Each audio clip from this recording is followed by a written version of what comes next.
इस चैनल में हमने कई बार अरमान मलिक के बारे में वीडियोस बनाई हैं कि उनका और उनकी दोनों वाइफ का रिलेशनशिप कितना ज्यादा प्रॉब्लमेटिक है, पर हमने एक चीज के बारे में कभी बात नहीं की जो कि उनके ऊपर चल रहा केस, क्योंकि जो चीज कोर्ट पहुंच चुकी है उसके बारे में ज्यादा नहीं बोलना चाहिए। जब कोई डिसीजन पब्लिकली आएगा और सही नहीं लगेगा तब उस पर बोला जा सकता है, पर कुछ लोग इतने इनसेंसिटिव हैं कि बिना कुछ जाने अरमान को डिफेंड कर रहे हैं। यहाँ उस लड़की को भी कोई डिफेंड नहीं कर रहा है क्योंकि केस कोर्ट में है और इस बारे में हम लोग ज्यादा कुछ जानते भी नहीं है। पर ये महाशय इतने बड़े फैन है अरमान के कि इनको लगता है कि अरमान के फेम से जलकर ये केस किया गया है। तो ये लड़का पहले टिकटॉक वीडियोस बनाता था जिस पर अच्छे खासे व्यूज आते थे, फिर ये गांव से शहर आ गया और किसी के थ्रू अरमान से मिला। तो ये इस पॉडकास्ट में बता रहा था कि अरमान के साथ ही काम करने लगा, वीडियोस आइडिया देने में, स्क्रिप्ट लिखने में टिकटॉक के टाइम पर, और ये अरमान के घर में ही रहता था और वो लड़की भी अरमान के घर में ही रहती थी as a full time maid. तो जब अरमान और उसकी दोनों वाइफ्स के झगड़े होते थे तब वो लोग इन दोनों को बाहर जाने बोलते थे। तो जब वो लड़की साथ में बाहर होते थे तब वो इसे बताती थी कि उसके साथ क्या हो रहा है। और अब इतने साल बाद जब उसे ये सारी चीजें न्यूज में दिख रही है तब इसे रियलाइज हो रहा है कि वो सच बोलती थी और अभी उसका सपोर्ट करने के लिए सामने आया है। पर हाँ, ये सवाल तो जेन्युइन था कि उस टाइम पर कुछ क्यों नहीं बोला, साथ क्यों नहीं दिया उस लड़की का, जिस पर इसने रिप्लाई दिया कि उस टाइम ये नया नया आया था गाँव से शहर और उस वक्त इसकी एज सिर्फ 17 साल थी और वो लड़की भी माइनर थी। तो इसे समझ नहीं आया कि इतनी सीरियस है चीजें, जबकि ये खुद बता रहा है कि ये सारी चीजें वो लड़की इससे रो रो कर बताती थी। और एक रीजन ये था कि ये नया नया आया था शहर में और एज भी कम थी, कोई सपोर्ट नहीं था और उसी के घर में रहता था तो ज्यादा से ज्यादा क्या करता। अब इसकी बातें सच हो या नहीं, बट पॉडकास्ट लेने वाला अरमान को ऐसे डिफेंड कर रहा है जैसे उसे पता है कि सच क्या है और जो वो बोल रहा है वही सच है। ऑल्सो वो एफआईआर तो फेक नहीं है क्योंकि जब कृतिका से पूछा गया था तो दिस वाज अ रिएक्शन। तो एक और सवाल है कि अरमान के ऊपर काफी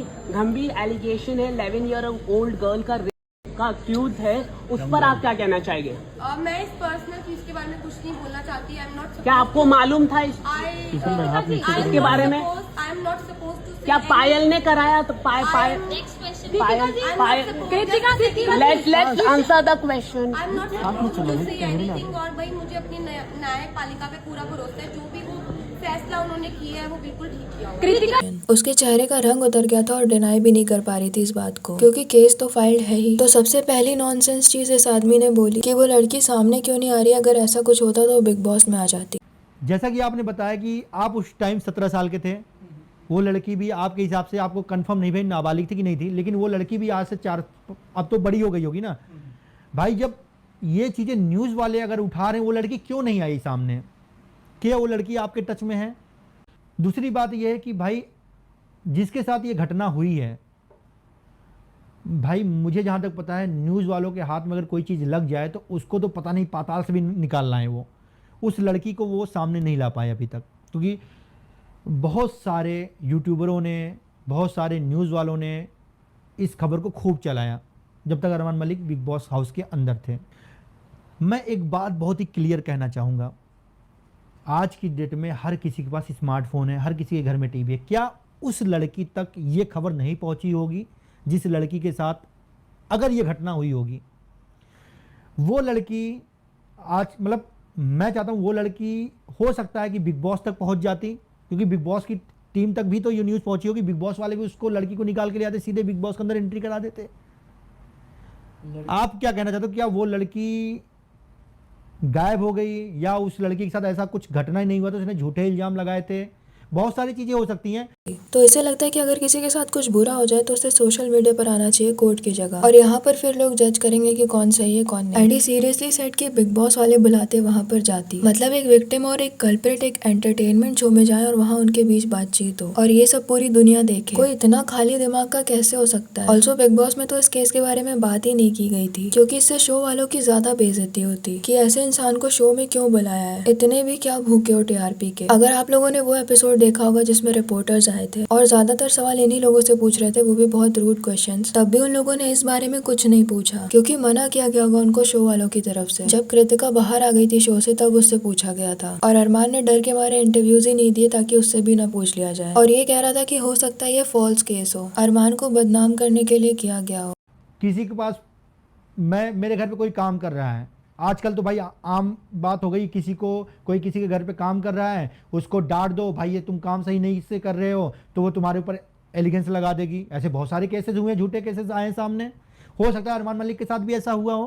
भाई अरमान मलिक को बदनाम करने के लिए पूरी साजिश की गई हो ये, कि अरमान मलिक भाई दो शादी कर लिया, इतने पैसे कमा रहा अरमान का पहले ही कितना नाम है कि कोई बदनाम करेगा, और ये बोल रहा था कि उसने अपनी माँ का इलाज करवाया है, ये किया है, वो किया है। मतलब गरीब, जैसे कि अरमान मलिक ने बताया, मैं बहुत गरीब घर से हूँ, मैंने अपने माँ को, उनके कैंसर था, उसका इलाज करवाने के लिए उनके पास पैसा नहीं था, आज उनके पास इतना पैसा है कि अपनी माँ के लिए सोने के चप्पल भी बनवा सकते हैं। मतलब जैसे कि उन्होंने पॉडकास्ट में बोला था, ऐसा तो नहीं कि जैसे मैं तो जहाँ तक मैं जानता हूँ बहुत सारे ऐसे लोग होते हैं जो आपकी तरक्की से जलते हैं, चिढ़ते हैं।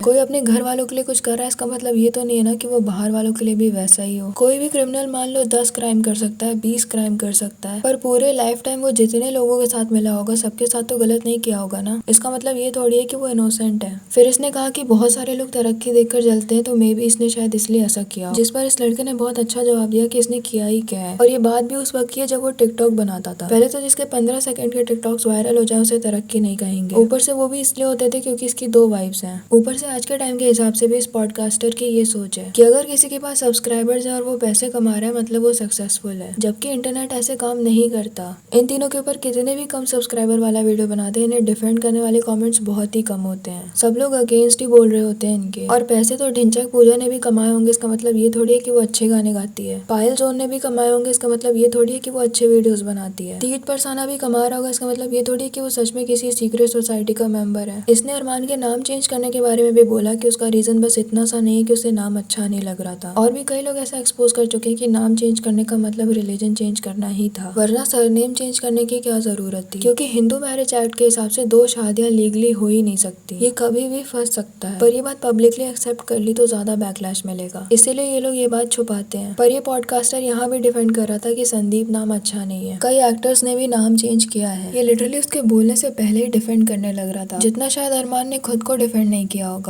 जब आप किसी को बुला रहे हो क्वेश्चन पूछने, एक इंटरव्यू लेने, तो उसकी बात जाननी होती है। वो सही हो या गलत उसका पर्सपेक्टिव लोगों को दिखाना होता है। उससे लड़ने नहीं बैठ जाना होता है कि तुम जो भी बोल रहे हो वो गलत है। यही फर्क होता है इंटरव्यू और डिबेट में। वो बस ये कहना चाहता था कि जब उस लड़की ने उसे ये सब बताया था दैट टाइम ही वाज 17। अब आफ्टर 4-5 ईयर्स जब ये न्यूज और बढ़ गई, केस हो गया, तब उसे रियलाइज हो रहा है कि उसे उस वक्त उसका साथ देना चाहिए था। That's it. वैसे आपको क्या लगता है इस बारे में? कमेंट सेक्शन में जरूर बताना। वीडियो अच्छी लगी हो तो लाइक करना और ऐसी और वीडियोस के लिए चैनल को सब्सक्राइब कर देना।